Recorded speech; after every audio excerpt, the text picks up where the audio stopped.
Bonjour à tous, bienvenue dans l'interview. Notre invité aujourd'hui, c'est Christine Lost. Bonjour. Bonjour. Alors, vous êtes secrétaire générale de l'Union des classes moyennes, l'UCM. Vous représentez donc les petites et moyennes entreprises, les indépendants, les professions libérales, les artisans, j'en passe et des meilleurs. Est-ce que, Christine Lost, vous prévenez déjà vos affiliés des prochaines actions syndicales, des prochaines manifestations, peut-être des prochaines grèves ? Non, pas encore, mais nous espérons vraiment que tout va se faire dans le calme.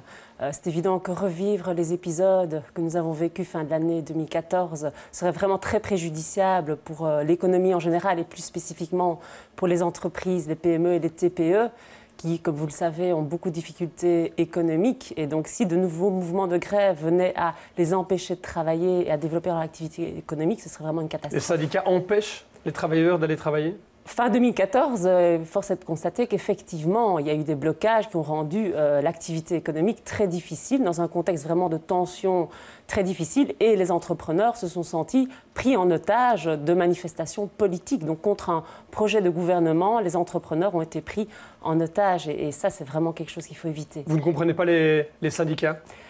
Je comprends les syndicats, si on n'est pas content d'une mesure, qu'on le manifeste, mais que ça se fasse près du gouvernement, avec des positions constructives, mais sans venir embêter les Ils réagissent trop fort. Ils réagissent trop fort par rapport aux mesures gouvernementales. Si on parle de la situation actuelle, je pense que oui, annoncer déjà des mouvements de grève, alors même que nous n'avons pas eu de réponse du gouvernement par rapport à cette disponibilité adaptée qu'ils veulent mettre en place, je trouve que c'est excessif. Il faut savoir quand même que le gouvernement suit les partenaires sociaux par rapport à la disponibilité des cas actuels de prépensionnés. Donc ça, c'est quand même quelque chose de fondamental. C'était quand même assez déraisonnable de vouloir remettre au travail des travailleurs âgés, surtout dans un contexte où il n'y a pas une politique de mise en emploi des travailleurs âgés qui est suffisante. Mais ils gardent cette disponibilité pour les prochains prépensionnés. Voilà, donc pour les cas nouveaux, il y aura une disponibilité adaptée. Alors qu'est-ce qu'on entend par disponibilité adaptée? Ça, on ne sait pas. Ça reste flou pour vous, ce concept ? Ça reste flou pour nous, c'est-à-dire que l'accord du G10 était une disponibilité passive, c'est-à-dire que les personnes devaient répondre aux offres que transmettaient le Forum, Actiris et VDAB.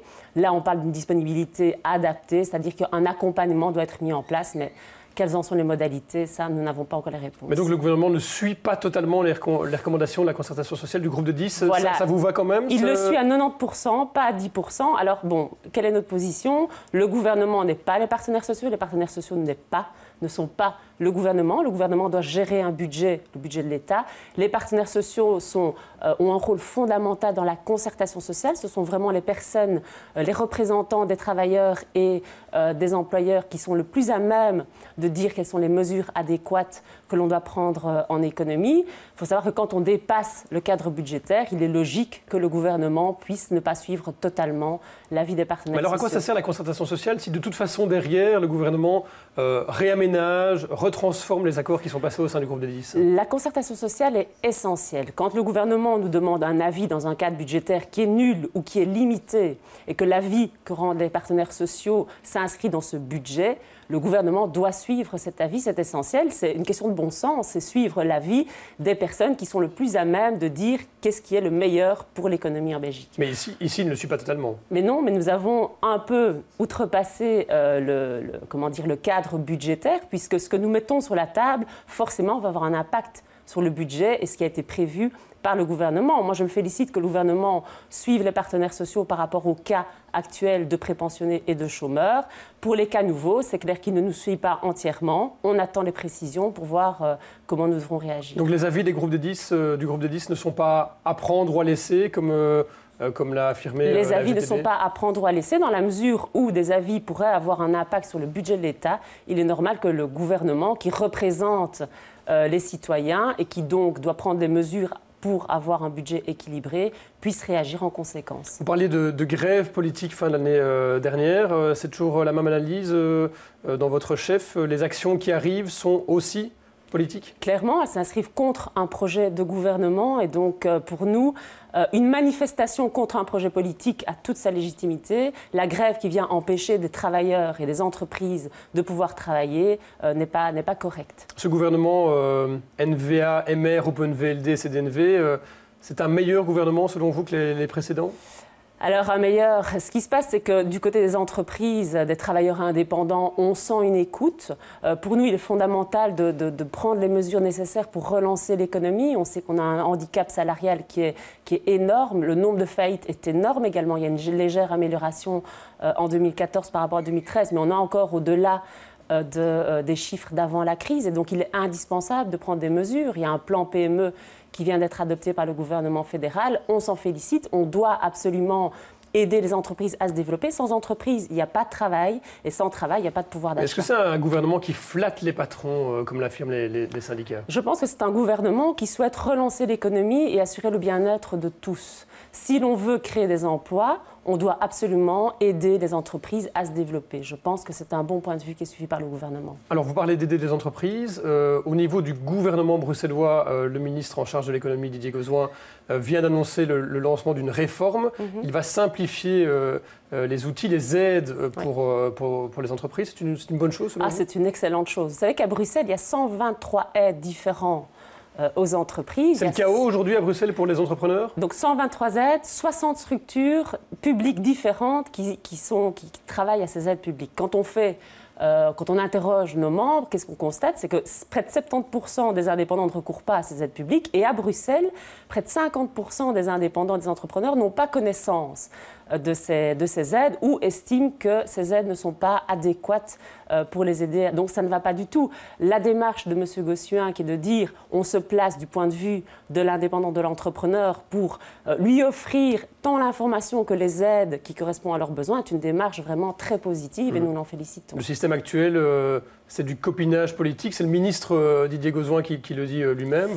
Je n'irai pas jusque-là. Le système actuel, en tout cas du point de vue des entrepreneurs, est qu'il ne va pas. L'information n'est pas suffisamment floue et des personnes qui pourraient bénéficier d'une aide qui est pour le moins précieuse n'y recourent pas, faute d'informations ou faute d'aide qui correspondent à leurs besoins. Et donc la démarche est extrêmement positive. Il va y avoir une concertation sociale sur le sujet et j'ose espérer que nous allons arriver vraiment à un système beaucoup plus clair, beaucoup plus simple, au profit de l'économie bruxelloise. Alors on va parler d'une autre réforme qui concerne aussi pas mal de vos affiliés, c'est les fameuses caisses enregistreuses, les caisses intelligentes dans le secteur de l'ORECA, les restaurants, les cafés. Tout le monde devait s'inscrire pour fin février. Est-ce que tout le monde a joué le jeu? Est-ce que vous avez des informations? Alors par rapport à l'ORECA, c'est clair que tout le monde veut jouer le jeu. Donc ça a été mis en place en 2009. Il faut savoir que depuis 2009, il y a des cesses d'évolution dans cette matière, de sorte qu'on ne s'y retrouve pas toujours. Il faut lutter contre la fraude sociale dans le secteur, c'est une évidence. Le problème, c'est que l'on met tout le dispositif à mettre en place à charge du secteur. Il faut savoir que le secteur ORECA, et surtout à Bruxelles, est un secteur qui souffre terriblement. C'est un secteur qui est soumis à des heures de travail très particulières. Il y a beaucoup de flexibilité et qui emploie des travailleurs spécifiques. C'est un secteur qui ne peut pas s'en sortir sans faire un peu de noir?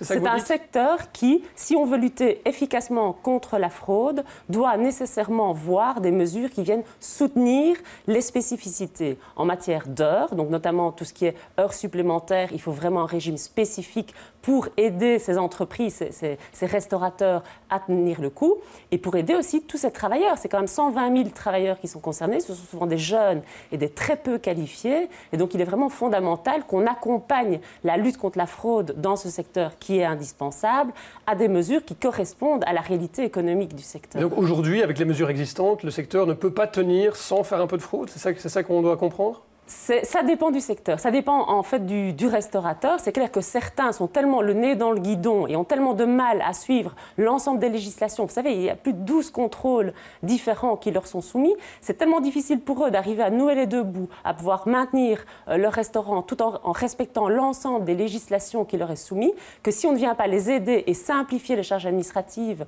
auxquelles ils sont soumis, est un secteur qui sera vraiment mis à mal. Et il faut être plus tolérant envers la fraude dans ce secteur? Il ne faut pas être tolérant, ça certainement pas. Par contre, il faut adapter tout ce qui est les heures supplémentaires, tout ce qui est l'engagement des travailleurs, donc je parle des charges sur le travail, pour que ce secteur puisse tenir le cap. Alors, autre secteur dont on va parler aussi, avec une réforme là aussi qui doit aboutir dans un an, pour février 2016, c'est la taxe kilométrique pour les poids lourds. Pour vous, c'est une menace pour l'emploi?